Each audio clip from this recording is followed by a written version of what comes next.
Hello and good evening. Welcome back to the SeedSystem podcast where we talk about growth and promoting motivation.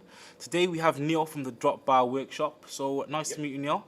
If you don't mind, just introduce yourself and tell us a little bit more about yourself in a few words until we get to the questions. Yeah, man, no problem. My name is Neil Cowie. From Newport. I was born in 1982. I'm 38, I think. Yeah. I never remember now. I run the Drop Bar Workshop, which is a bike shop and a bar. And a bar, yeah. Cheers, by the way. Yeah, cheers. Yeah, B. There you go. Thanks for that. Anytime. So, I'm going to ask you a first question. Why a bar and a bike workshop? Long story short, right? I suppose because I'd already seen one and wanted one. Yeah. Saw something I wanted. Okay, so it combined passions, I suppose. There's a great quote, God knows who it's by: "Find something you love and let it kill you." Okay. Like, because you know you'll spend a lifetime enjoying it, right? Yeah, yeah. I like everyone. I've had crappy jobs. Do you know what I mean? So I started working at 15. I've worked in supermarkets. I was a chef for a really long time. Painted cars. Yeah. I sold things over the phone. I'd done a bunch of crappy stuff, and it's that I know it's like it's overused sentence, but you live to work and work to live, right? Well, yeah, one of them ones. It's like getting that kind of thing the right way around. I went to university, essentially pointless. But, I mean, Why was it pointless? Because like I was talking to your man here about, Yeah, we're forced into school. And so we agree to go to school, most of us. And we also, when we finish school, we don't know what else to do other than more school. that's true. I think I agree with you on that one because obviously I didn't want to go to university myself after finishing college. And it was one of those things I thought, why do I have to go into more education to come back out and find a job and whatever? I still ended up going and finishing university, but that's not the point. The point is like, why did I have to go? Do you know what I mean? No one told me it was all right not to go. Yeah. And there was still a strong stigma behind those that didn't go to university were viewed as, like suffering. Yeah. There's many great opportunities, which is frankly ridiculous, especially with the cost of university. I had an older sibling that didn't have to pay. Yeah. Free? Yeah, university used to be free. Oh, okay. And that was like, my sister's only 5 years older than me. Yeah. So like, you used to get a grant. It wasn't as much than you pay to go now. And obviously you still had to support yourself and you needed, so it was obviously a middle class pastime, you needed parents to support you while you went, or you tried to get a job and stuff like that. I ended up going to university twice because I had a chip on my shoulder. Do you know what I mean? Like the first time I went, I did a year, failed. And then... What did you do union on the first time you went? The first time I went, I was studying biochemistry and pharmacy. Okay.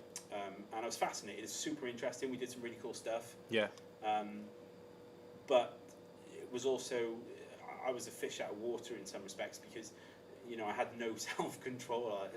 I just wanted to do everything. I wanted to try everything. I wanted to go everywhere. And once I'd sort of moved out of home as well, you couldn't put a lid on me, do you know what I mean? I wouldn't stay in bed, I wouldn't stay in my house, I just wanted to go out and do stuff. And that doesn't make for a great student. Yeah, well, do you know what I mean? Of course.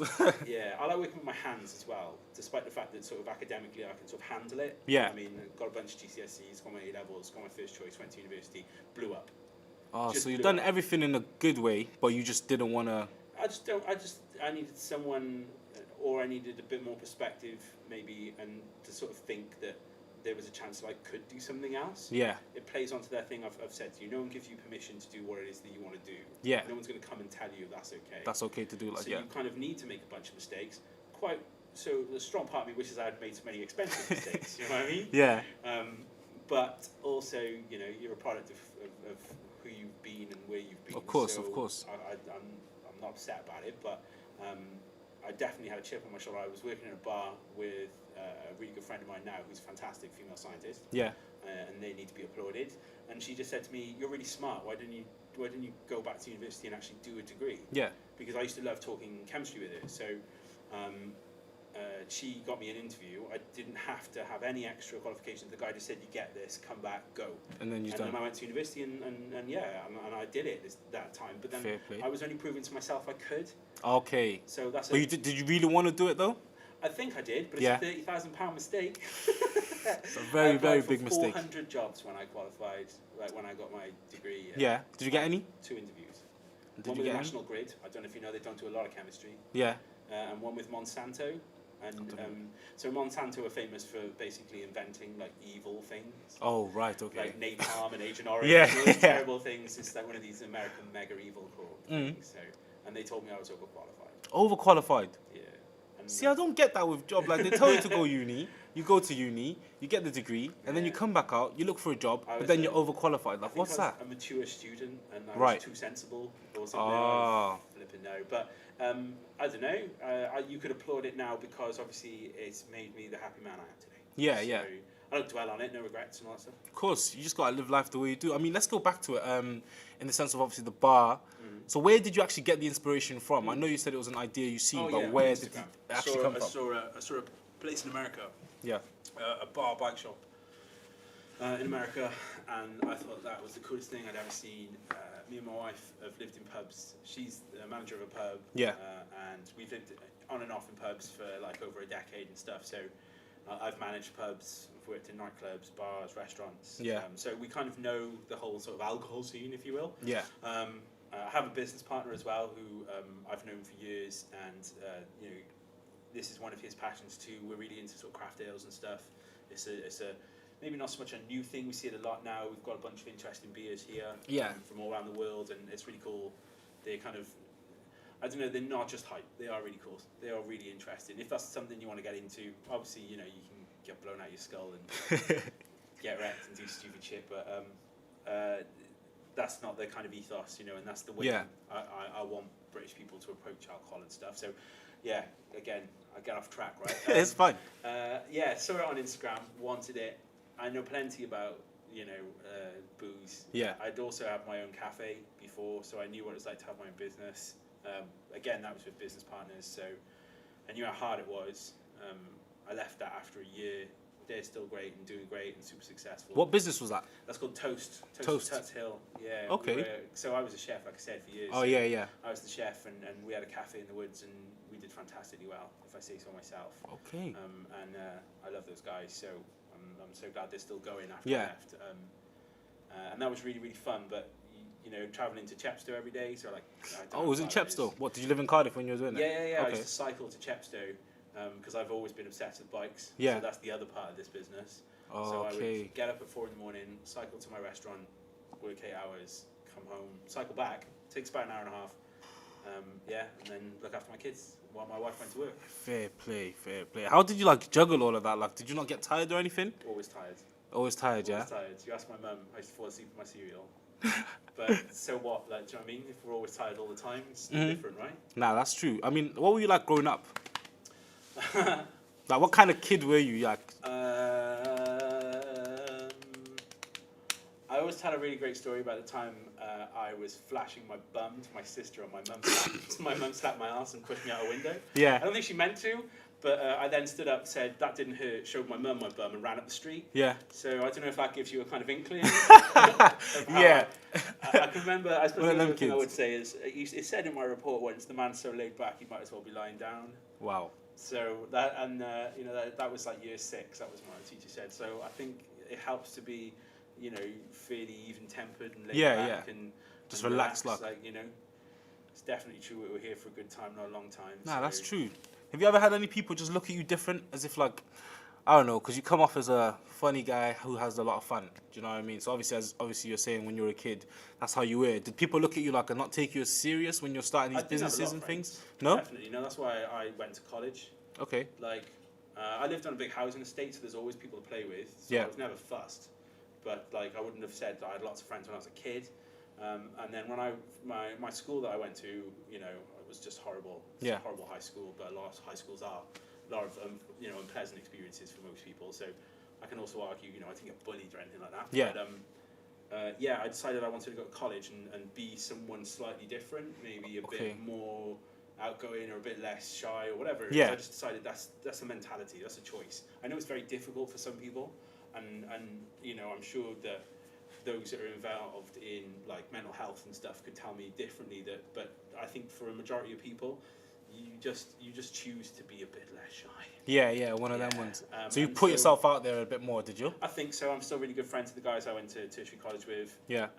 I still get a lot of shit off those guys. And I speak to those guys almost every day still. So I think that was a different choice by myself to behave differently and try and be different. Yeah. I don't think I was trying to misrepresent myself.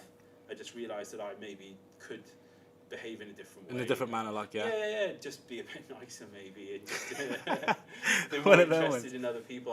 I loved books when I was a kid. I could be left alone for hours. I could entertain myself. I was obsessed with Lego. That's pretty interesting. So, like, how old were you as a kid liking books? Because not many kids like books. 3 years old? Yeah, my sister taught me to read. I thought my mother would disagree. What? But I could read them right before I got to school. And that's why I hated school. It was boring. I was 5 years old, and then the very first day I turned around to my mum and said, "Do I really have to go again?" I said, "Because the woman in here is trying to teach us how to hold a pencil." Whoa. So Yeah. you were basically an overachiever before you were even in No, school? No, I just didn't find it difficult. Because those that overachieve, I think I could have been tasked differently. Yeah. My handwriting's atrocious, still is to this day. Maybe I should have focused on some other stuff. Yeah. Yeah. But I was certainly an independent learner. I was in Mensa as a child, which is fairly embarrassing. What's Mensa? It's a club for those with high IQs, and you have to do a test. to Bro, pass why to is get that in. embarrassing? I don't get it. What? It doesn't make you a lot of friends when you're a child. Oh, well, I guess when you're a child it's not. Yeah, but mean, there was always loads of books in my house as well, and, Yeah. and my parents have got a fantastic attitude towards teaching and learning. yeah. There's- What were your parents like? What did they do? My dad's a steelworker and my mum was a dinner lady. Okay, then. For Yeah. for want of a better term. But my mum and dad have read prodigiously my whole life. My dad's read whole libraries. Like, he goes around Newport having to go to other libraries because there's no books left. Wow. Yeah, I can honestly tell you that the one, if I had to shut my eyes and think of my mum and dad, my Yeah. mum's reading a book in the front room and my dad's got his headphones on the back reading a book in the back room. So if you were to call them now, that's probably what they're doing. Probably 90%. Well, my mum's probably watching TV now. Yeah. But that's exactly what my dad's doing. My dad goes through headphones. Is that a thing people do? It's the same as I got this great photo. My dad still buys tapes. Tapes. Yeah. Well, like Cassette tapes. cassette tapes. Yeah, because he's like, that way I can record the radio or something. And I was like, Dad, you can just listen to it again. Yeah. He's like, no. Well, anyway, like I said, I've got a photo on my Instagram, and it's like me and my sister laughing because my dad still buys cassettes. God Oh, bless him. Like, just doing his thing. He's got an old school way of living. Yeah. well, yeah, considering there's a guy that's been obsessed with tech. Like, when we were little, we had a BBC Micro. I don't know if you know what that is. No. It's like the first personal computer you could buy in the UK. Oh, right, It was okay. Made by the BBC. Yeah. And my dad I don't know why, my dad just brought one home one day. And I was like, amazing. Like, and I used to go out to the attic and teach myself BASIC and stuff like that. And Yeah. programming and things like that. And obviously it's exactly the way we see children are today.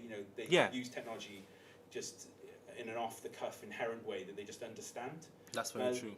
That's from the smart work of the people that design those things, but also I think we as sort of modern humans have Yeah. always wanted to push ourselves in this direction where we become, interested and I don't know, like reliant to some extent on machines. So in that way that, like, I was a kid and left with a computer, my dad couldn't understand why I was so good with it. Yeah. It's that classic. I can remember my mum the first time she used a PC and she's literally screaming, "I'm going to break it." Because you didn't have a clue how to use No, it. and she just thought, one simple mistake and it would be bust, and it'd cost them so much money. Yeah, yeah. We weren't rich at all, not a chance. Like, so obviously, like, she was terrified. I just remember thinking, "Mum, we'll just turn it on and off again." Like, It'll be okay, like. press all the buttons, just see what they do. Like, and that's what kids do, isn't it? They just press all the buttons and see what it does. So. Man, that is interesting. What kind of books did you read then? Like, or do you still read books now as well? I wish I did. What am I reading right now? That's an embarrassing question. I'm reading Wolf Hall by Hilary Mantel, which is a fictionalised account of Henry VIII. Yeah. Marriage to Catherine of Aragon. Okay. It won a bunch of prizes, but I Yeah. think it's a bit like sort of like posh chick lit. I Yeah. suppose that's probably not a very nice thing to say as well. But it's really funny and really interesting. I love science fiction, which my dad always read a lot of as well. So Right. I'm rereading a book called Consider Phlebas by Ian M. Banks. I've read a lot of his books, my favourite books by him. Any good? Yeah, Yeah? fantastic. But the concept, the way he builds universes is so conceptually difficult to understand that I find myself constantly rereading. Rereading it just to try and Yeah. understand it, right? Yeah. What else. I always read a bunch of books at the same time. I'm obsessed with books with facts in them as well, like great big just stupid facts. What kind of facts, like? I don't know, stupid stuff. Let's tell us a fact of one of the books. Oh Jesus, man, put me on the spot. Oh man. Any I don't fact. know. You had a lot earlier. Come on now. I don't know. No, you put me on the spot. Like, pick a topic. I might know a fact. The universe. Okay, here's a fairly interesting fact. We all know what pi is, right? The number pi. 3.64. 3.146, right? So Gee, it's my a number bad. that's really, really, really long, right? And it helps us describe the Yeah. shape of a circle. And so obviously, people always go on about how many numbers there are in pi. Yeah. And like the ancient Greeks and Pythagoras himself, when he discovered it, he realized that it wasn't just the number 3, right? Yeah. So we need this interaction between the numbers in pi and this specifically long number. But if we take pi to anything more than 6 decimal places, Yeah. the error that in the circle we'd create, if it was in any less, would be the same width of a human hair over the distance of the entire universe. So we really, really, really, really, really don't need to know all those numbers that come after 3. What? Yeah. So like it becomes so incredibly accurate even after 2 or 3 numbers. So Yeah. 3.14 is perfectly good. But once we get down to like 3.14, like about 6 decimal places, the error is so infinitesimally small it's pointless. But then Whoa. you see that there are people that know pi to tens of thousands of Yeah, and they places, keep going and stuff. and they keep going. Bro, that's actually quite interesting. I'll tell you another good fact that Go I on. just thought about. Have you ever heard of the infinite coastline theory? Nah. Okay, this sometimes requires a piece of paper, but we'll see if we can follow along, right? Come, let's do this. So we get a map, like on a piece of paper, right? Yeah. And we want to measure the outline of the UK. Yeah. Okay, so say we get a piece of string and we place it along the outline, right? And then we get that piece of string, we put it lengthways on a ruler, Yeah. and we measure it. And say it's, I don't know, let's make up a number, 3,000 miles. Yeah. Right? If I then get a more accurate or skinnier piece of string and I really work it into all the cracks of the map, I get it really, really, really close, Yeah. it's 3,000.14, say, Okay. or 3,001. Yeah. So the more accurate I measure now, so say I get Google Maps and I write a computer program and it starts to work out really closely, like What it like actually is, really like. accurately, Yeah. you find that the number is ever so slightly bigger.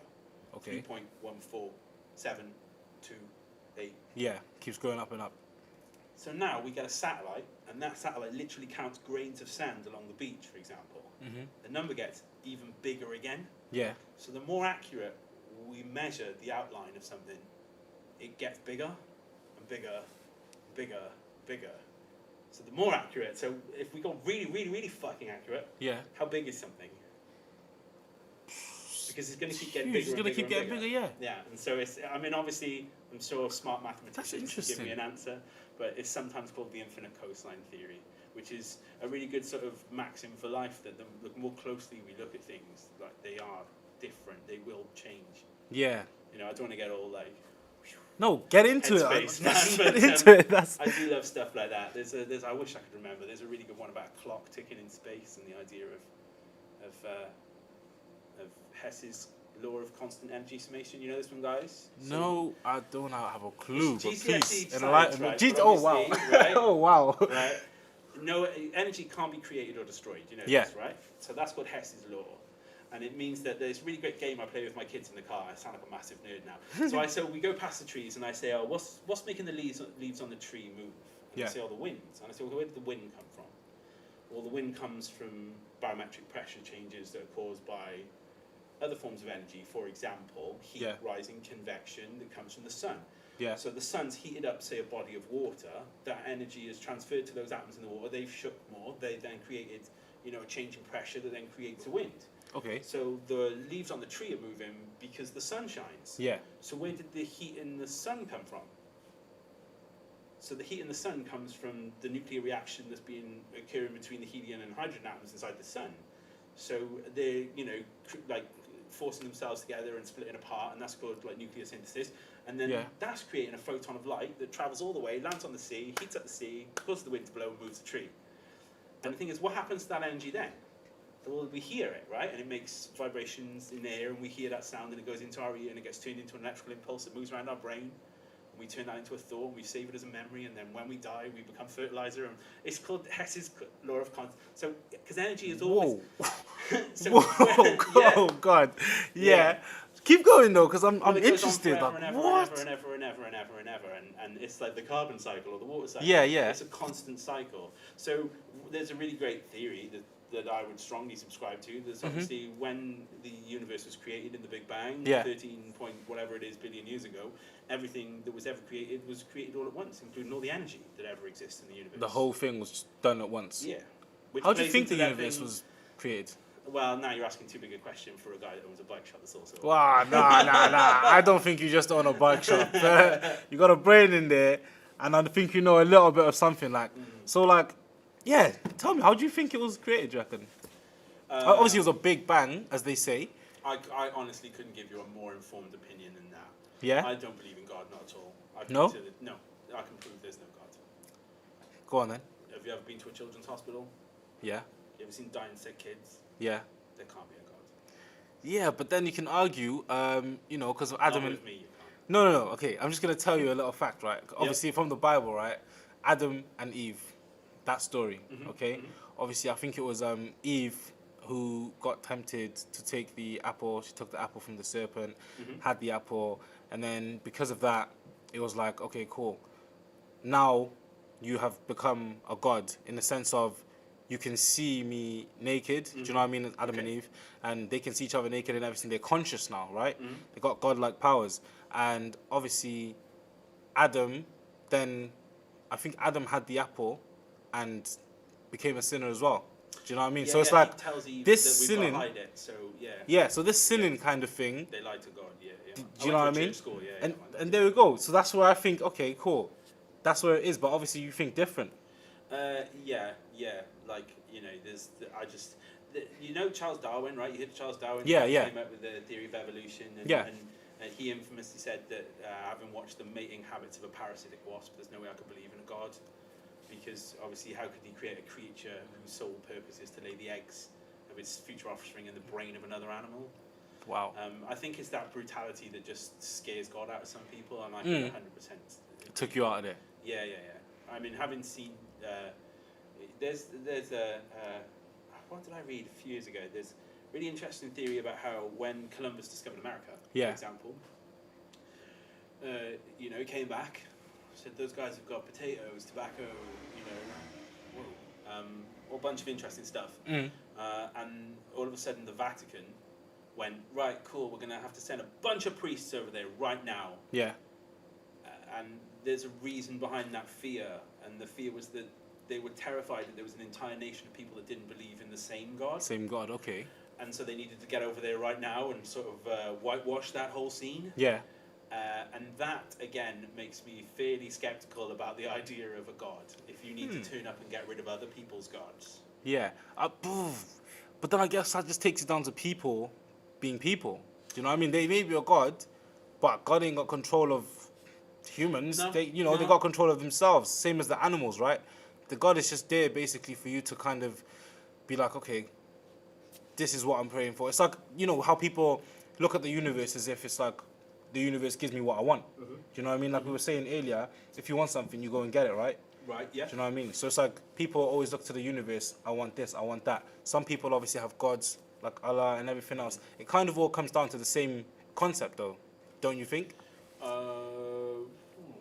I mean, do you not believe in the universe and stuff and how the universe works in mysterious ways? No. Because, no? Okay. No, I'm a very, a strong non-believer in determinism. So that, Oh, right. Like, you know, Straight up. Yeah, like it wasn't meant to be. Yeah. I don't believe in that. No. Nihilistic. Yeah, I suppose. I don't believe in nothing. Maybe it was like I said to yourself earlier. Yeah. I know the answer to the meaning of life. Oh yeah, tell us. Well, it's really, really, really easy. It's just to be happy. Yeah? Yeah, because if you apply that dictum to every situation, does it make me happy? Yeah. Right now, there's got to be a bigger thought behind it. There certainly has, because the true happiness comes from helping others. Yeah. Because this is close That's very to true. this is close to what do you call it? A non-selfish act as they can be. Yeah. So we go. You feed into yourself a way of hopefully behaving that constantly both makes you and yourself and the others around you happier. You've got to create more happiness, right? Mm-hmm. There you go. Just live your life that way. There you go. Any questions? So just It really is simple, isn't it? Do I need a pool right now? I think I do. I'm So- going to go for one. so just one of those Like- basically just believing in it and helping other people can make you happier and Yeah, you I can live life. absolutely get no greater joy than like helping someone fix their bike. Because Yeah. I don't have a greater purpose in life. I'd love to have been a doctor. Those that work for the NHS are the most selfless people on earth. Yeah, 100%, You know, man. my wife's given birth 3 times, and I always say it, the single coolest people on earth are midwives. Yeah, They deal with the most insane situation I can only imagine you have until ever I'm seen. older. I wish they turned up earlier last time. Yeah. Well, what happened? I delivered my baby on my own on the stairs. What? Yeah, my 3rd child. How did that go? Wasn't because of any. That wasn't the midwife's fault. Ren was just in a rush to get here. So, Yeah. Yeah. My wife stood bolt upright and said the baby's coming, and I said not a chance. My wife's gonna I tell this story constantly, but and she says it's because I was in it. But Yeah. I just was astounding. You know, I nipped off to brush my teeth and trying to get my kids ready at school so I could get them to school, because the other 2 times my wife had given birth. Yeah. The first time it took like a day and a half. The second time it took 5 days. Oh, wow. So I was like, "There's no rush. There's Johnny." no, yeah, it's all I good. brushed my teeth. I phoned my dad. I come back, and the woman on the phone to my wife said she's having the baby right now. So I begged my wife, no chance there. And I was literally holding her legs closed. Yeah, just like, And I was chill. like, I will carry you downstairs. We live above a pub, right? Yeah. I was, I'll carry you downstairs, lie you in the back of the car. We live so close to the heath. We're going to get there in under 2 minutes, especially the way I drive, right? Yeah. We're going to whip up there, no issues, right? It's only just like 6 in the morning. And yeah, about 7 or 8 minutes later, I was holding my daughter. Because my wife Wow. just fell forward, squeezed my baby out in one go, and I caught her. Whoa. How did that make you feel? It's the single most terrifying moment of my life. I put a hole through the wall, headbutting it because I was so terrified. You think everyone in the room is going to die, and you think you're responsible. Whoa. Because you are. Yeah, of The course woman you are, the woman yeah. on the phone was like, I wrote a letter months later apologising to the Welsh Ambulance Service Yeah. because many, many years as a chef mean that I'm an expert at swearing and losing Oh, God. my shit. Absolute expert. I would go to the swearing Olympics, I'm telling you right now. Yeah. I tell you right now, I am the Usain Bolt of losing his shit. And although my mate Byron could give me a run for his money. Yeah. Yeah, I was just going absolutely bananas on the phone.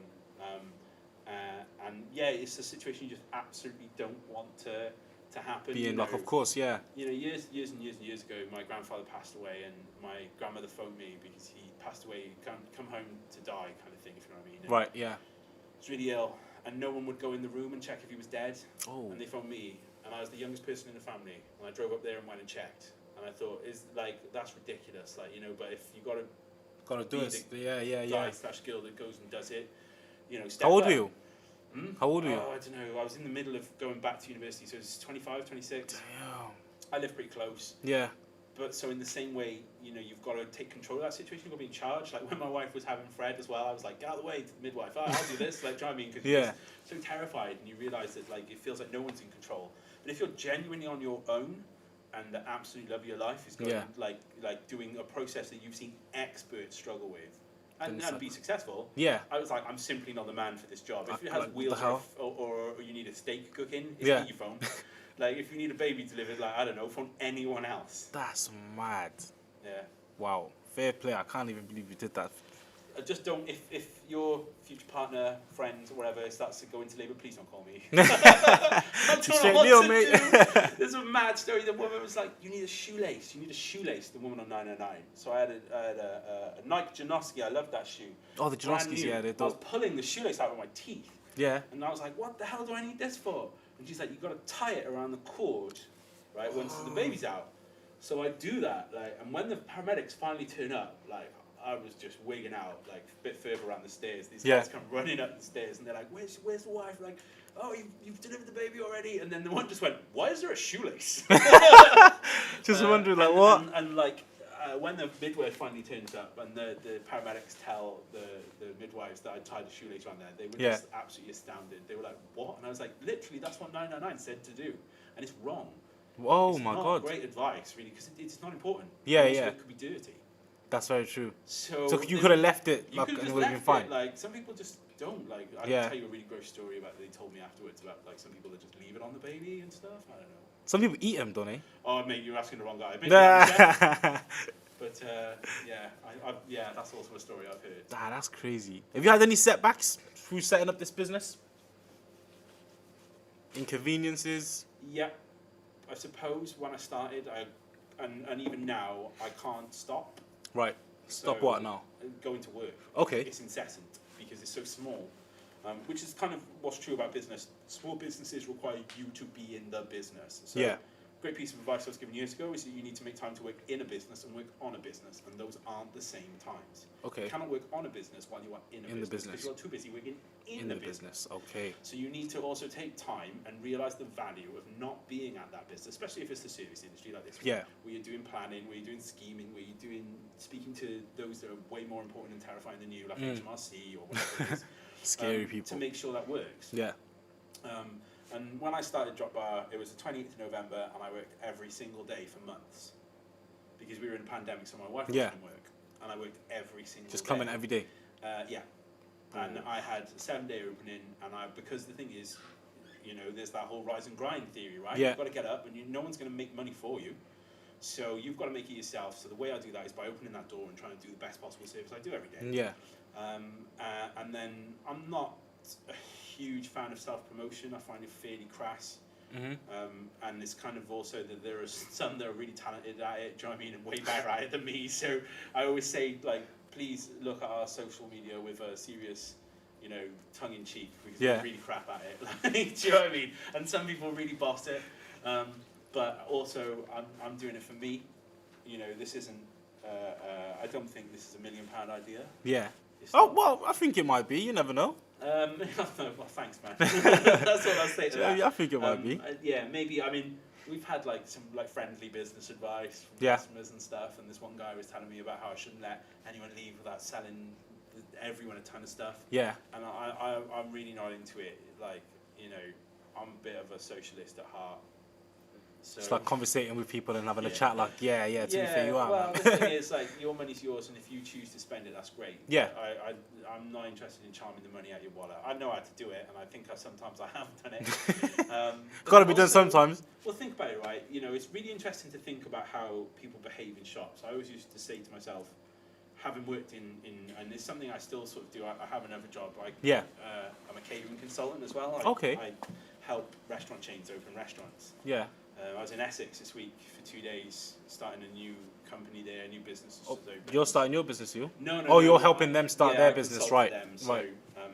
I can't tell you who it is. No, I'm it's not fine, of allowed course. to, kind of thing. But if you just imagine like a big chain that's decided they want to sell food now and they need a kitchen and stuff. And Yeah. I've helped out before, and I've got that job, so I go in there, train chefs, tell people how to do stuff. Fair enough, right. But you need to sort of, to some respect, understand the psychology of people, A, eating and ordering food, and B, people enjoying the experience of that. And in itself, it is a commercial transaction that needs to occur. People have gone in, paid money, and they want to sit down and eat. And I've always said, same with the cafes, same with the restaurants that I've worked in, you need to understand people, right? And people are smart, customers are stupid. Of course. I've always said that. Yeah. Because that's why you need a sign that says pay here. Even though there's someone stood at a till, you still need a sign. Saying pay here. And I'm telling you, it's not because so people can see it from the other side of the door. It's because some people are so stupid, they don't know where you go and pay. Yeah. Look at people in supermarkets. They might be doctors or brain surgeons, and they're still just wandering around trying to figure stuff out. If you ever been in Primark, that shit's confusing as hell. Primark's a mazza. Yeah. You know what I It mean? really is. It's too big. But and we need to be herded and shepherded and cajoled and sold things. Because A, I suppose that's a familiar experience, and B, is how the experience works. Yeah. I've gone into, so again, I think I was telling you earlier, the reason I wanted to own a bike shop, I've always wanted a bike shop. A, I love bikes. B, I'm sick of paying full price for things. And C, I can't stand the way you get treated as a child or a young person in a bike shop. Yeah. I'm sure it's really, really difficult if, say, you're a girl or you're a person from a minority or you're diverse in any way. So if I find it difficult as a boring white male, it must be really difficult anyway. There's a classic Harry Enfield sketch. You guys are probably too young to even remember Harry Enfield. He was a comedian where he goes into a record shop. I think it's actually Paul Whitehouse. Anyway, digress. he goes into a record shop and he wants to buy a stereo. Yeah. And the guy behind the counter just absolutely destroys him and demoralizes him because he doesn't know everything about stereos. That is the bike shop scenario. Think about yourself. Basically, yeah. Do you guys ride bikes? Yeah. So imagine if you need to go in, like I see it all the time, and I feel really bad for people when they go in and they go, the round thing with the chain thing on it, that's not working. And I go, you mean the crankset? And they go, whatever it's called, bro, like it's bust. Yeah. And like I don't want them to feel bad. Like I see people like loitering outside sometimes because they're just thinking, right, I've got to go in there now and ask this guy who obviously knows more than me about what's wrong with my bike. It's the same as a good proportion. Probably 80% of people come in here and they're like, I don't know what's wrong. Can you just make it not wrong? That's not wrong and So fix the that's formula. my Bless job. them. I always say cooking is making cold things hot. Yeah. There's no magic to it. And fixing bikes is just making noises go away. Basically, yeah. Like a car, really, innit? Just make the noise go away. 100%. It's all okay. 100%. Nah, that's pretty dope. So I'm gonna ask you a question. What does the seed system mean to you? When I say seed system, what does that mean to you? What do you take out there's of the it? idea of seed capital, isn't there? Is it anything to do with that? I suppose obviously seeds grow. There's that idea as well. You know, you start something and it grows into something. Seed capital is the same idea, isn't it? Sometimes you need a bit of money. That's how this business started. I had to borrow money to do that. Yeah. I'll tell you now, I'm still broke, but I'm happy, and I've always been broke. And you've always been happy? Yeah. Ah, that's dope. Yeah, why not? Like, try I mean, like, you can get into your own head. You've been upset about stuff, but Yeah. Yeah. And for those people that don't feel happy, I feel bad. Like, you know, there's something out there for everyone to feel happy about, and especially, I suppose, if you need to subscribe to that idea that you need to work. Yeah. There are some people out there that don't. That must be nice, right? They just chill and relax. Gosh. Yeah. But if you enjoy your job, that in itself is a very rare thing. Don't get me wrong, there's still times I find this job really hard. I come in every morning and try and meditate to chill out. Yeah. Because I still think some days I don't want to do this. Oh, fair. Yeah, because I just think, you know, I just wanted to work on £1 million bikes with people that gave me 20 days to do it, not 2.5 hours. Yeah. And it becomes a weight that's really difficult. It's intangible to try and cope with. Yeah. But you know, just get yourself in order, write out your notes, decide what it is what you want to do, and you know, if it makes you unhappy, don't do it. I'd probably phone up. You know, if someone was stressing me, I get people, customers all the time. You know, I need this now. I need this tomorrow. Why isn't it done now? And stuff like that. Just, you know, let it wash over you. It can't hurt you. I say to my kids all the time, something really interesting, which is, you know, unless it's tangible, unless it's real. So like nerves, here's a really good one. So like I said previously, I mentioned I've done stand-up comedy before. Let me put it out there, I was not good at it. I think you're pretty dope at it, to be fair. Like, yeah, you're a funny guy. It's conversationally. Right. I know how to have a conversation with someone. I'm interested in you, you're interested in me, I'm interested in what all of these guys think. Because that's how you have to behave as a person in society. And you find out more that way. I'm an interested person. But the first time I wanted to do it, the high you get from doing it, the rush is so real. And I went up there and said nothing for a minute because I wanted to see what would happen. Okay. And it feels insane. It feels like you're driving the car at 70 and you've closed your eyes. And it feels like you've taken your hands off the wheel and you're like, I don't care. I don't care. Like, I'm gone. I don't care. Like, I'm ready to meet the God that I don't believe in. Like, come on, brother, show me. And like, people start to laugh because they're just like, is this guy going to say anything? And then you're like, I now feel confident you're already laughing and I haven't said anything. And then you laugh a bit more. And then you realise that situation is very similar to a customer situation. They just want to be led. That's true. true. To be told how to laugh and what they think is funny and all this kind of stuff. And I was okay at that. You know, got a bunch of stupid anecdotes and stuff. But I got addicted to that sensation as well. Like, do you know what I mean? That kind of like out of control, like in control situation. And all comedians blow up. I mean, I've been heckled. And you have to be. Right? How did that feel? How does heckling feel? I told you, man. I'm a man with a very short fuse. Gosh. Yeah. What was it? A guy told me to. Can I swear? Is that okay? Yeah. A guy told me to fuck off back over the bridge. I was in Bristol, in like this proper like sketchy bar, and it's my friend ran it years later actually. And it's just full of like scary bikers and stuff. And this guy just like, screamed out.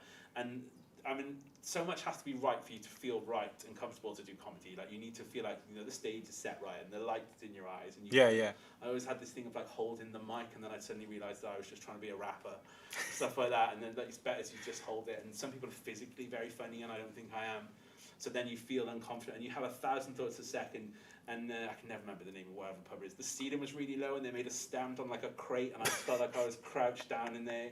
And I hadn't really said much, and this guy was obviously just, you know, like all hecklers. Yeah. They kind of just engage because they feel like they want to be part of the show. Fuck off back over the bridge, mate, like that. And you know, you lost I it. don't know. I think I just stumbled through the next 2, 3, 4, 5 minutes or whatever, and I don't recollect it. I just remember that bit. I mean, I stopped doing comedy because someone heckled me and I beat them up. Whoa! Leo. Maybe this isn't something I wanted to tell you. Oh my God. Well, so you I went felt to really bad. I was at a competition in Oxford, and he'd been incredibly horrible to the 2 people previous to me. Who Right. One went on to win the Northern Rock Award, which is like the Perrier Award. Okay. He is an intrinsically insanely funny person, big up Wes. Yeah. And then my friend Dan Mitchell, who was basically coaching me to be a stand-up, is a working stand-up and now like a novelist and stuff, and is another insanely funny person. And he was just giving them shit, and I drank a lot of red wine, so I went on stage, and it was a gong show, so you have to stay on as long for like there was people with these balloons, and if they held up a balloon and you got 3 up, the guy rang the gong, And then you're done, is it? I basically karate kicked the dude with the gong. Started fucking up the gong myself. This guy starts hackling him. I like boot a bottle of wine across the thing because the tables were all like, and I just started calling people out. I was like 17th on. I was steaming, and I was like, "You want to listen to yourself?" I was like clapping shitty George W. Bush jokes, like you're not like, who the fuck are you people? Like, and then it's a constant chip on my shoulder about middle class people. I can't stand them. So being in Oxford and also children of people that have never worked a day in their fucking life, I just absolutely went blew crazy. my top. They finally like forced me off stage. I dropped the gong thing. I point at the guy and I'm like, "You're frickin' next." I went clean across the club. And I started smacking him like, and this is the thing in a bar, right? You know where they make the drinks, the Coca-Cola thing, you know, and the Python thing? I smacked this guy clean over the bar. I grabbed the thing off the barman, and I'm just Coca-Cola-ing the guy. And he's screaming, and the thing is, he looked like Fred Durst, so I hated him even more, bro. You know, he had the sideways hat and the baggy pants, and I was like, I just want to beat you up just straight anyway, because you're a prick. And then his missus, I remember she had a white crocodile leather handbag. She's just fucking roundhousing me with it. And I was like, you want to be careful, like, I'm going to mess that thing up. I like fling that across the night. Like, people are losing it now. I turn around, people are just going, oh my fucking God, that guy is charging. Like, my mate Dan's got me by the throat. Like, I literally just won't let go of this guy. He probably could have beat me up. I just didn't give him a chance. You just went crazy, like, He's yeah. just supposed to be Coca-Cola post-mixer now, bro. And this poor guy was drowning, like. Had a big puffer jacket on, and it was downstairs in a club. I mean, he must have been boiling. What a knob. My days. So, I got chased to a KFC. I got beaten up in the KFC. We got chased out of Oxford. Like a good working class kid should be, right? Oh, yeah. Yeah, and then I just was in the car and my mates were like, "You're not ever coming again," and I was like, "No, I don't." No, I'm done now. Oh my days, fair play. Yeah. So you went through it back then? I came 3rd in the competition. Like we had to stay, and they were like, "Well," like they were doing the thing, and they were like calling out names, and I was like being like bum rushed out the door by the doorman because the best thing was he was trying to get to me to throw me out, but it was like everyone was rioting at this point. You couldn't even get to me. Yeah. And they were just like, and 3rd, and I think I won like a cash prize or Oh something. my I didn't God, get nah, taking I was the just mick. getting a paneling on the stage. It's like, I was taking man. the mick. Oh, fair play to you though. How old are you then? unfortunately, it coincided with me going back to university. I was 25. 25 years? Oh my goodness me, fair play. Yeah. That's pretty funny, man. Yeah. What advice would you give your younger self then going on to that? Don't drink neat Jack Daniels. Just straight up relax. Like. Would you tell your young self to do anything different, or have you just like enjoyed the way you've lived and the way you've done things? Me and my wife are fairly obsessed with trying to own a house now. Okay. Right. So it's not something I thought I wanted when I was a kid. Yeah. Like I didn't think I wanted kids, or I didn't think I wanted. I always wanted a bike shop, but I didn't think I wanted to be my own boss or anything like that. Right. And it's impossible, and it's going to be impossible for all of us, and unless, you know, fortune and fate decide to side with you for some reason, you know, be it through just good luck or terrible tragedy, you know. Like, Yeah. The only way I'm ever going to have enough money is if like family members die. One of Like, do you know one of what I them mean? ones. Yeah, yeah, yeah. So it seems wild to think of all the money I wasted. I certainly have wasted a lot of money. Mm-hmm. But, you know, you can't take it with you. Of course you can't. So- No, that's true. And accumulating it seems very selfish. And I do love spending money. Who doesn't? Yeah, no, of course. Yeah, I own like 7 bikes. So, do you know what I mean? I can't ride them all at once, so it's a bit mad. But yeah, I don't know. What would I say to a younger self? I couldn't tell you. I wouldn't really know. Can you imagine meeting yourself when? Can I ask you a question? Is that okay? Go on. Like, what would you say to your younger self? Because I think that's a fascinating question. Because what younger self are you talking to? 10, 15, 21? Let's say my 15-year-old self. 15-year-old self. What would I say to my 15-year-old self? That's the best shape you're ever going to be in. Nah, believe me, it's not for me. I tell you, not okay, for me. Okay, that's Not for me. interesting. My younger self, I'd probably tell him to relax and attack things more. Like, just don't bother about other people's opinions. It's confidence, right? Do you know what I mean? And confidence is that thing I was trying to say. Like, you can just do it. Exactly. Unless someone Yeah. hurts you with a knife, standing up there and giving a presentation about, I think what my daughter doing, like the Tudors or something right now, Yeah. it's not going to kill you. No, Just go there and exactly. say it. Just go there and say it. And if you say it wrong, you've already got more guts than the rest of it, because everyone in the room's dying. Everyone in the room doesn't want to stand up there, and that kid that gets up there and does it well, he's grabbed hold of it. Yeah, In this he's situation. attacked it, right? I mean, it sounds like bravado and ego. I've got a great question for you, if you Go don't on. mind. Yeah, please, hit me. So something chefs do a lot, Yeah. because it's really boring in kitchens sometimes, is they play this game called, what would you do if you won the lottery, Okay. right? And now I'm going to put some specifics in there, okay? Let's do it. Because I'm going to give you 2 scenarios. Yeah. You've won £1 million and you've won 100 million quid. Okay. So, right, and I want to know exactly what you're going to do straight away With $1 million? with £1 million. With $1 million, I'm gonna buy myself a house. Yep. And I'm gonna go on holiday. That's it. 100 million quid. You're now like a noticeably rich person in the UK. Give my parents 10 mil each. Go buy a house, and go travel the world. Yeah.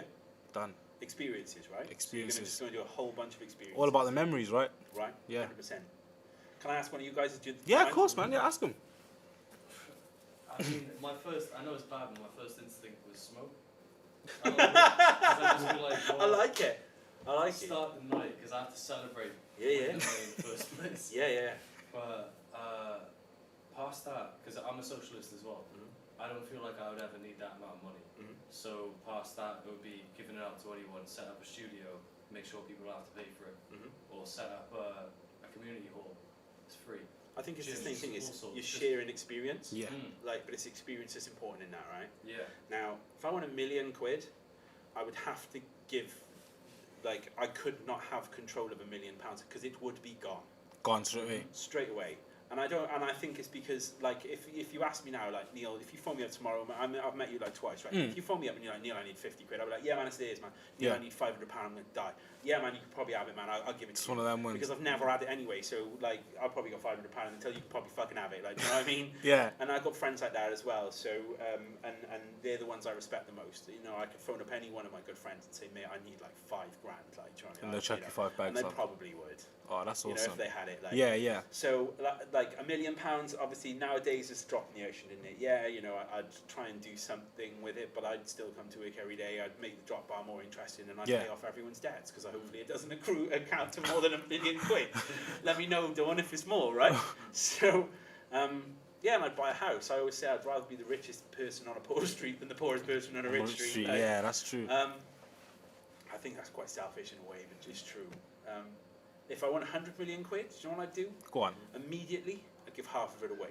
I'd give half of it away because half of a fucking fortune is still a fortune, That's true. right? And That's someone true. can do something amazing with 50 million quid. Who would you give it to, though? I don't care. I think I would give it Just to away, a look. great charity because there are so many, right? Do you know what I mean? Dying children, dying fucking old people, whatever. Yeah. Like, do you know what I mean? If I gave it to a cancer charity, I'd be worried about how it was spent. But you know what else I'm going to do with that fortune? I'm going to build a giant friggin' hospital and I'm going to call it Neil Cowie's Awesome Friggin' Hospital. Neil's, that's Because dope. there's no two ways about it, right? Everybody has an ego. So my idea true. is I need to get rid of the giant egotistical issue of the fact that I'm now a fucking rich guy. And I'm going to make every single symbol in the hospital in the shape of my own face. Right? So the thing is, right, it's altruism, isn't it? It's this idea of being like truly selfless. It's impossible. Someone explained this to me once. I had a massive argument with them saying that's absolutely not true. Of course you can be selfless. Yeah. It's not true. There's no such thing as an altruistic act. It's someone smarter than me explained it to me. And so, yeah, because the thing is then, people go there and go, look at the egotistical crap on this guy's hospital. And I go, yeah, but it's a hospital. I'm saving lives every single day. What are you doing? That's true. That's true. That's true. You can hit them with that. I'm going to make the best children's hospital in the world. And then every single day I'm going to stand outside and go, I feel so fucking great about myself. And then I'll go buy a Porsche or whatever and just pay a tip. As long as you got a hospital there, though, yeah, it's all good, right? Those people inside are finally wearing clean uniforms Yeah. and all the equipment they need and all those terrible things that shitty Tories have done to the government over the years and just destroyed the NHS. Like, I don't know what the hell they sleep at night. Like, it's insane. And obviously, like I said, they're the best people in the world because they go to work every single day. I remember the second midwife. I said to her, my wife's, had an epidural or whatever, and I said, hang on a minute. You got up this morning, you put your uniform on, you had a wash or whatever, you decided to go to work, right? Yeah. And you're going to come into work and said, and every single day you go to work, someone is having the worst day of their life, and they're squeezing a baby out. Like, it's just, they're in the most pain they can be in. Yeah. And you got up, and she went, yeah. I was like, how many people, like babies, do you reckon you deliver on a shift? And I can't remember what it is. She was like, maybe like 1 or even like 7 or something. Yeah. I said, so you do 7 miracles a day, 5 days a fucking week, and I can't handle 1 in my life? Like, do you know what I mean? I'm ready to faint. I was like, tomorrow when you get up, you can come to work and help someone else deliver a baby. I was like, how are you okay with this? Paramedics. Every day and stuff. How do they put that uniform on and see himself in the morning and think, man, I'm going to go visit a couple of car crashes today? Like, oh It's true. my It's true. God. It's true. Like, and I used to grumble about going in and making chips for pensioners. Do you know what I mean? I feel disgusting. So, and yet I don't turn around and say, oh, I'm going to be a paramedic. I couldn't do it. Yeah. So there's just certain people who can do it, like, they can wake up every day and actually go in there and do it. For real. And they deserve every penny I make. Like I said, I'm still going to live in a big ass house. Yeah. Straight up, like, do you know what I mean? Yeah. But like I said, I'm going to make a brilliant hospital for children made in the shape of my face. With 100 mil. Yeah. Well, I mean, a really seriously massive fortune. If it was 20 mil, that's a massive fortune in my life. That's true. Because how else do you do something brilliant with it? This is because, like I said, chefs play this game all the time. And I can remember my friend Adrian being like, "Hey, boss, I think I'm just going to go do loads of, drugs and hookers." And I was like, "I'm a build a hospital." And he's like, "What the hell? No, you wouldn't." And I was like, "No, listen, hear me out." Like I said, I'm going to call like every ward like after a moment of my life. Like, do you know what I mean? Like, it's going to be so selfish. Baby came out when I was at home. I delivered the baby at home. I it's just going to be crowning moments of my life. The time I killed a rat with a watermelon. Wait, what? Yeah, the time I 360'd my car and managed to get back control of it. Like, just stuff like this. Wait, you killed a rat with a watermelon? Yeah, it came out of our living room and was running down the hallway, and I was chopping up a watermelon with what are they called, man? Great big cleaver. Oh, right, yeah. Yeah, my wife screamed and said, "Oh my God, it's a rat!" And I had the meat cleaver in my left hand. Not my dominant hand, I had the watermelon in my right hand, and I had the thought, if I throw the meat cleaver and I hit the rat, it's going to go off like a rat grenade. It's just going to be blood everywhere. Yeah. And that's going to be the worst thing to clean up ever. And I thought, but if I throw the watermelon, and it might miss, so I probably just overhand, whoosh, straight down the hallway, cleaned it out, bro. Boom! Not realising that watermelon goes off. I couldn't tell what was rat and what was watermelon. It's just everywhere. It was stunned. Oh, my days. I tell you another boss thing I did as well, man. Yeah. Let me just tell you more about myself. Right. Please do it. My wife said, "Oh my God, you just got a rat with a watermelon," and I was like, "Yes, I did." You just straight up. Yes, I did. So I used to, like I said, I used to struggle to sleep. So, I used to pick up my wife from work, and I got really obsessed with playing golf for a while. I still play, but I was just really obsessed. And I had this really crappy Volkswagen Jetta. And I used to pick my wife up in it, and then I used to drive to like Southern Down Cliffs. Yeah. And I used to buy like stolen golf balls off the kids at the range and stuff like that. These just great big Tesco's bags of golf balls. Yeah. And I'd have my golf clubs in the car, and my wife would just be chilling because we would have just finished work late at night, and you just need to decompress. We just go for a drive or whatever, and then it got to this point where you stopped at the beach, and then one day I was just hitting golf balls into the sea and stuff. So one day, I'm hitting golf balls into the sea at Southern Down, and I'm sure that's polluting or something now, and I apologise. unbeknownst to me, I've got the high beams on in the car. My wife's turned the car off because it was annoying her. Yeah. And it's run the battery flat. Oh. So I get back to the car and I'm like, oh my god, the car won't start. It's like 4 a.m. We're at Southern Beach. I have no idea like where the car parks are. It's done I for you, can't see like. a thing. Mm-hmm. I'm just screaming at her. She's screaming at me. I'm like, right, I got an idea. Get in the car. I'll push it down the hill and we'll bump start the car. So Yeah. my wife goes, I don't know how to bump start a car. I explained the process to her. I was like, you put a clutch in, put her in gear, we'll roll down the hill. Yeah. You let it out of gear, turn the key, car starts. She refuses, point blank. Straight She's up like, no. no, I'm not going to do it. I was like, get out of the car. Get out of the car then. No, I'm not getting out of the car. I said, fine. I let off the handbrake and pushed the car off down the hill. I then start pelting after the car. I jump in. I'm looking at her. She's screaming, what am I doing? Like, Yeah. like that. And I literally dump the clutch, turn the key, and we've got like 2 feet left. The car starts and we drive up the hill. And I just turned around and went, phone my dad. That's the coolest thing I'm ever going to fucking do. Ever do like, oh my In days. my fucking life. And I was like, if only it wasn't the middle of the night and there were more people to applaud. To that. see you like, Like, yeah, well you know what I done. mean? Like, yes. Like that. So No, that is Yeah. pretty. You've had an interesting life, to be honest. That's it's- pretty it's- interesting. It's all right so far. Yeah, you're enjoying though. That's the only best thing I could ask. I snapped my Achilles tendon 2 years ago running for a door when my friend Tricky said he was going to lock me out. That's what he was. And the year before that, I lost a testicle to cancer. Oh no. So it's fine. Yeah. It's fine. Yeah, man. Like I thought I twisted the bad boy. I went to that's a funny story, man. I'll tell you now. Go on. I don't want to laugh. My wife had said the same thing again. She said, "You tell everyone this goddamn story." We I can't need even to go hear for it. a bag of chips without telling anyone any of this stuff. Yeah, I go to the doctors, right, and maybe this is an interesting thing for men to hear. For men, right? yeah, 100%. 100%, because I tell you for why, right? You know they tell you to check your testicle, and I don't know what yours feel like. I've never felt another man's testicle. Yeah. I would if I had to, though, bro. You know, if it saves a man's life, I'd be game. Like I said, I've delivered a baby now. What is more it's going to get? Like, do you know what I mean? So, you know, you kind of check them out down there, and you follow the rules and stuff. And like, I've had other friends that have like had scares or whatever, and Yeah. even people I know that are older than me that have had the same thing. And I go to the doctors, and it's pretty wild. You lie on the bed, you flip your junk out the hole, right, and you kind of like lay it out there for another dude to see. I don't know about you. I've only ever seen mostly other penises on the internet, so they don't look what normal ones look like. Do you know what I mean? So you kind of like, and you know, I hope my mum can hear this. I also used to have my scrotum pierced, so you know, like, Oh, you know, shoot. you try all these things. Right? Yeah, yeah. Do you know what I mean? Shouts to my friend Matthew, who's got a reverse Prince Albert. Right? So, like, this dude, like, fair dues, he was so professional, and it definitely didn't feel even in the remotely part sexual. He Yeah. just had a feel of it, and he went, that's a nice smooth ball. So afterwards, I just thought, that's a great story to tell someone. A guy Yeah. looked me clean in the eye and went, that's a nice smooth ball. Smooth ball, like Yeah. what? What a moment, right? So anyway, he's like, oh, okay, so that, you know, you're looking for lumps and bumps, right? And the guy was like, feels fine to me. And I was like, mate, it feels like I've been kicked in the crotch. Like, Yeah. I really think, because I cycle so much, I really think I've like twisted my nut or something, and it's really dangerous. If you have twisted a testicle, please go and get it sorted out straight away. Yeah. Because it can cause much bigger health issues. And I'd left it way too long. And also, my friend Luke, because I worked in a kitchen time, kept flicking the fridge doors into my balls. Oh. And I said, dude, if you do that one more time, I'm gonna have to kill you. I'm gonna have to just Yeah. straight up put you in the old rear naked choke, man. It's done for you. You big bastard, like, please stop doing that. Like, oh, Yeah. sorry, chef. Like, and yeah, I go there. You have to go for an ultrasound afterwards to sort of double check their work. And here's a good story. The girl that I worked with kept saying, oh, what if the girl doing your ultrasound's really fit? And she's like just smooshing all this grease into your junk. Pretty She's just awkward. working it in there, and I was like, yeah, that sounds good. Stop it. Like, damn, shut up. Yeah. Like, so you're just like, oh my god, oh my god, oh my god. What if it's a girl doing it? Like, oh my god. Like, I have no control over your mind. I don't know what yours is like, man. Yeah, You do yeah. wild things. Like, so I was like, oh my god. And then I get there, and it's the same place where they give the pregnant women the ultrasounds. Oh. So it's like you know, however you feel about people. You know, I apologize if this is not a nice way to describe people. They were sexy nurses, dude. Yeah, Like, yeah. You know what I mean? And I was like, damn, like, oh god, double damn. Like, Yeah.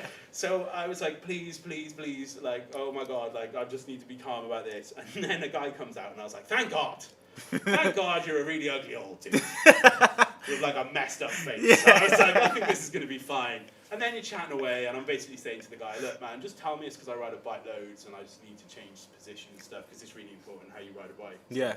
And this guy's like chatting away with me, and he's like looking at this screen, and you can't see the screen. And then he goes like, I'm gonna go and get my boss. And you Oh. go, well, they never do that if it's boring. If it's boring, exactly. So Yeah. either there's like a Lego man in there or something really cool, or this is fucking bad. So then that guy comes in and he's looking at the thing, And then like a nurse comes in, but she's behind the screen, so definitely no issues right now. Yeah. But admittedly, like, you know, this thing, It's still there. your whole junk just looks so unimpressive in this process, right? And then he's like, I'm gonna go and get my boss. And I'm like, well, fuck. I must have something insane in there, like the real deal. Wait, so the boss went and got his boss? Yeah, yeah. So there's all three dudes looking at a computer screen now, just taking tons of photos of my ball with this thing. And they kind of like look all in your crotch as well. It's kind of interesting, I suppose. And then afterwards they go, there you go, there's tissue. Thanks. And you go, brilliant. Do you want to tell me what's going on in there? Like, do you know what I mean? Like, is it picking up fucking radio signals? Of course, or what? Like, what's going on? Like, yeah. And they're just like, no, you'll get a letter. And you're like, well, okay. You know, I'll figure this shit out. And I cycle back to the restaurant where I'm working, and I notice I've got like 10 missed calls from my doctor. And you're like, well, then, you know, again, if they really, really, really need to speak to you, it can't be great. And I'm in the lift delivering catering to like the owner of a bank. Which is something I used to do as well. And my doctor says on the phone, and I really think they should phrase this in a different way. I don't know how they do it, but they were like, are you somewhere safe? And I went, no, I'm in a fucking lift. Straight, like, what? Yeah, and she was like, well, are you with friends? And I went, I'm with the owner of a bank. Like, do you just want to tell me? And she's like, you need to go back to hospital. Like, it's a bit more serious. And I went, oh, okay, like, considering how long it took to get an appointment to see a doctor, when have I got to go? And she went, now? And I went, wow, fuck! Jeez. Like, what's wrong? Like, and she's Yeah. like, they found a mass. And you're just like, yeah, I'm smart enough to understand what that means. And I go back to the hospital, and then I have an appointment to go back, like, the day after. My boss is wigging out. All people are looking at you super crazy, like, what's wrong? Like, have you swallowed a grenade, or have you got the BC? And I go to see the oncologist. So the oncologist is obviously a doctor that deals exclusively with cancer, and it's probably a really sad job. Yeah. And I go in, and it's like a really smart looking guy, and he's got 4 great big computer screens, and a really, really big TV screen on the wall in his office. And on the same screen is the same image over and over and over. It's my testicle, right? And it's like 3 foot wide on the big screen when I go in there, and I'm like, yes. Like, and I walked in and I went, oh, fuck all on TV, right, bro? And the guy went, it's not funny.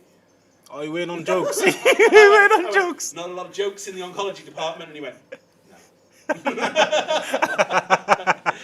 And I was like, well, I thought you'd appreciate a laugh, but obviously not. And he was like, yeah, there's something going on in there, and we don't even know what it is. It doesn't even look like a normal one. Oh. And I went, okay. And he was like, you can come back every week, and we can start you on this blood treatment and all this. And I just went, do you want to just cut it off?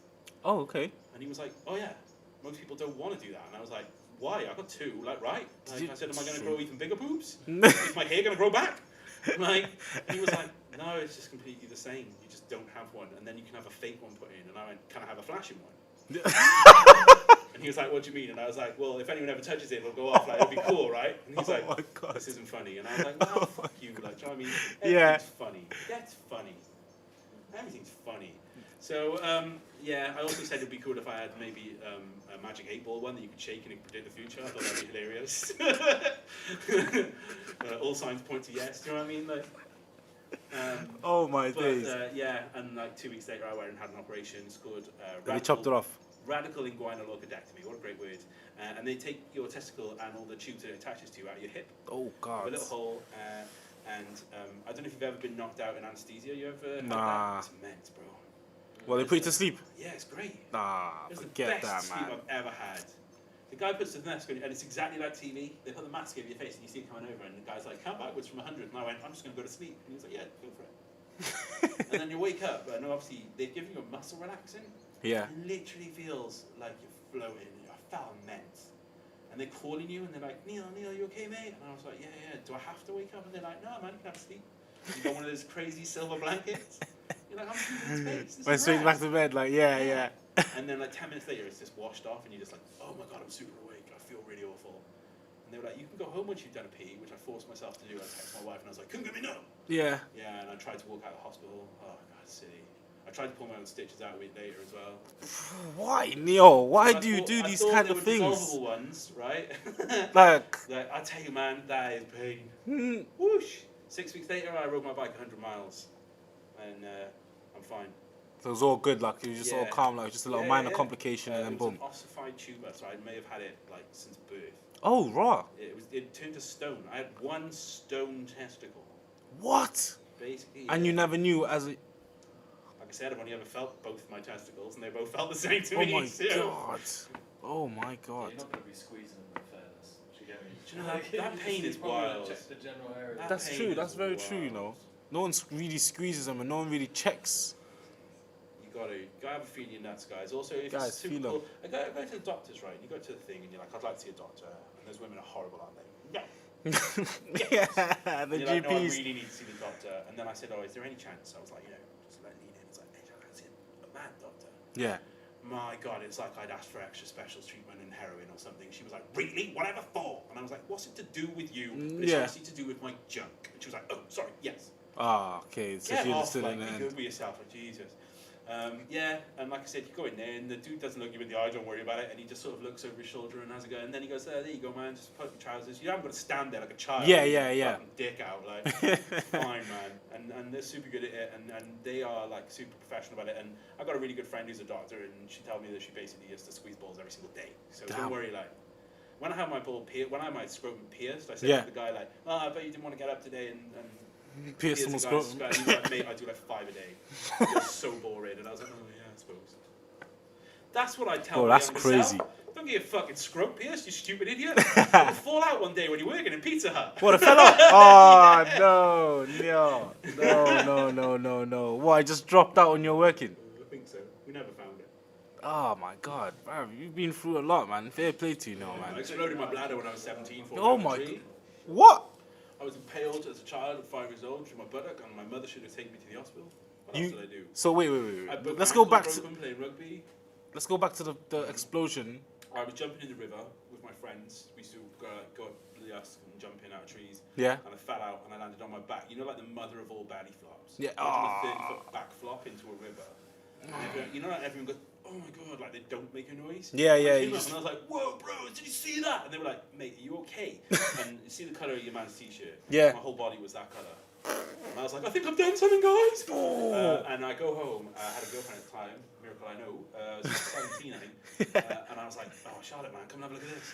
And I peed in the toilet, and it was just blood. And she was freaking out. Bruh. She runs downstairs. She tells my mum. My mum refuses to let me flush it so that my dad can see Can it. see it. The whole fam just wants to see the... Yeah, Oh, so my dad comes up and God. he's like, "Damn, boy, look at that. Looks like blood."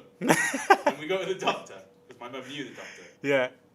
Phone up and she insists, like, I don't go to casualty, I go to see the doctor. And you go in there and the doctor goes, "Listen, sometimes when pee's red, it's because you've eaten beetroot or, other things that happened. Like, Yeah. you could have a knot to the liver and it could make the pee red and all this stuff." And he went, "So we need to test to see how much blood is in there." Yeah. So you give you this tiny little vial, which you've got to pee in, which I've done a bunch of times, right? And you're trying to get the pee at the end of it, you get pee all over your own feet, all over your hands and stuff, and you just think, man's got to be a better way of doing this. Yeah. Hey, there's a £1 million idea, guys. I want to talk about seed. Go on. Invent the thing you can pee on at a doctor's surgery so you don't pee on your own damn hands. I'm working on it. That was for free. And yeah, I walk into the doctor's, man. I got this like vial, and the doctor went, "Jesus Christ, that's blood." And you're like, "Can you all please calm down?" Like all doctors that I've ever met, like you need to be cooler about it. And he's Yeah. like, "Go casualty, man. That's bad." But yeah, your bladder's an amazing thing. It fixes itself. It self-heals. Yeah. So like for most people, please, if you pee in blood, do go see a doctor. And they gave me some tablets or whatever, but I had to go for a cystoscopy, which is mad, where they put the camera in your willy. And they give you this great leaflet. "So you're having a flexible cystoscopy." And it's like, modern technology has made the cystoscopy camera incredibly small. You won't even feel it. It's like the width of a pencil. Yeah, you won't feel that. Like, yeah. Duh, of course you will. Yeah. Again, the guy, like, and I thought I'd get to see it on the screen because I Yeah. was kind of intrigued, but it's like a little handheld thing, and the guy's like staring down the end of it, and he's like an inch away from my dick. And he went, "Well, I can't see a thing," and I went, "That's because you're staring down a dick, bro." Didn't laugh then. Oh, I my should have known days. I wasn't funny, right? These guys don't have banter at all. Like, what's going on? No. Although so there's like a woman like patting me on the hand. Yeah. And she's going, "It'll all be all right, dear." And then she went, "Where do you go to school?" And I went, "Oh, I go to Cross Keys College." She went, "Oh, my son goes there." And I went, "Oh, Jesus Christ." Ah, no. She went, "What's your name?" And I went, "I really don't know. Nah, not today. Yeah, I don't want to go to college and some kid come up to me and be like, "My mum holding your willy yesterday." Oh, my God. Yeah, that would have been a little bit awkward. I tell you, they give you as well. If you ever get a chance to have it, I'm sure it's like super dangerous. Yeah. They gave me a barium injection or radium injection, so you get this radioactive dye in your arm. Okay. It's the single most unreal experience I've ever been through. It feels amazing. What does it do to you? It feels or like for they you? put, like, so they can see your kidneys operating inside of you. They put this like radioactive dye inside of you, and Yeah. they take lots of X-rays so they can see to see if there's any problems there. Right? They come in with this comedy Mickey Mouse like foot-long plunger of stuff, and you're like, Jesus Christ, where's that gonna go? Like, do you know what I mean? And then it goes in a thick cannula in your arm, right? But they start putting you in the ones that you're gonna feel weird and you're gonna feel it, and it's gonna make you really hot. I'm telling you, it is literally transcendental. I haven't done like mushrooms or LSD or anything like that. This, I swear, would blow your hands out of the water. Like, it's just amazing. Wait. You feel it all go inside of you, and it's like on fire, and you're like, whoa, whoa, like that's friggin' cool. Weird And sensation. then you feel it all around you, and then all of a sudden you feel it in your heart, and then you feel it every single way. You feel every last bit of the inside of you and the outside of you. It feels like it's in your hair. I used to have some, I promise you. I've got it in my ears now, and you feel it everywhere. And I was just going, holy fuck, that's so great, that's, whoa. And she's like, calm down, dear. Yeah. And I was going, whoa, that's so good. Just enjoying I it. swear to God, it's probably like 1,000,000 doses of radiation, so it's terrible for you. But Oh then you my feel God. it all in your kidneys, and it's like gone in like 2 minutes. Yeah. It's like having a bodily roller coaster, man. It was immense. Like, so I don't know what that is, and if the NHS could make that safe, I'd pay good money to do that again. Bruh, that is crazy. You have had an interesting life. Wow. But guys, I mean, I think this has been a great podcast, to be honest. I've enjoyed it. I mean, I've had a great time as well, to be fair. Do you know what I mean?